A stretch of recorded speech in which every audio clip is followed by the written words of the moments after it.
Press the bell icon on the YouTube app and never miss another update. কালি দিয়ে মুহূর্তে পাকিস্তানকে চুরমার করে দিতে পারে ভারত। সম্প্রতি ভারত শক্তিশালী এক নতুন অস্ত্র নির্মাণের দাবি করেছে। ভারতের আবিষ্কৃত অস্ত্রের নাম কালি।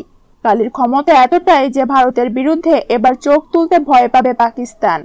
শুধু পাকিস্তানই নয়, ভারতের আকাশে ঢোকার আগেই যে কোনো শক্তিশালী মিসাইলকে ভেঙে টুকরো টুকরো করে দিতে পারে ওই শক্তিশালী অস্ত্র। শুধু মিসাইল নয়, যে কোনো শক্তিশালী যুদ্ধ বিমান আটকে দিতেও কালির বিকল্প নেই বলে জানা গেছে। সামরিক মহলে কানাঘুষো পরমাণু অস্ত্রের চেয়েও কোনো অংশে কম নয় এই কালি। সূত্রের খবর, ভারতের এই অস্ত্রকে যে কোনো দেশের ক্রুজ মিসাইল এবং যুদ্ধ বিমানের তুলনায় শতগুণ বেশি শক্তিশালী বলে মনে করছে বিভিন্ন দেশ।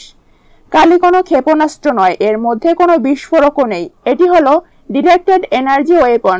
অত্যন্ত দ্রুত গতিতে রিলেটিভিস্টিক ইলেকট্রন বিম ফায়ার করার ক্ষমতা রাখে এই কালি, অনেকটা লেজার বিমের মতো।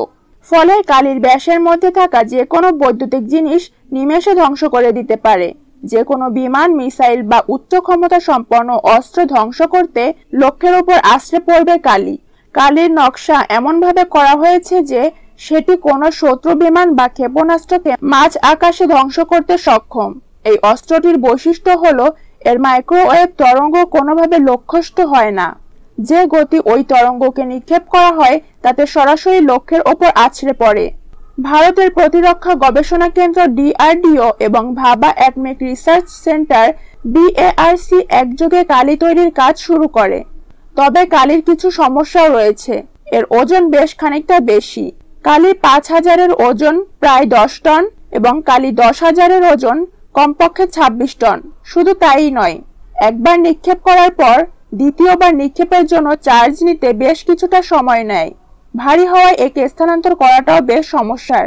যদিও ভারতীয় বিজ্ঞানীরা এই সমস্যাগুলো সমাধানের চেষ্টা করছেন, তবে পাকিস্তান যে ভারতের কালিকে যে বেশ সমীহ করেছে তা স্পষ্ট। তবে পাকিস্তানই নয়, চীন সহ অন্য শক্তিধর দেশগুলোও কালিকে নিয়ে বেশ চিন্তাতেই রয়েছে। ভারতের ওপর হামলা চালানো হলে তারাও কালিকে কাজে লাগাবে তা পরিষ্কার।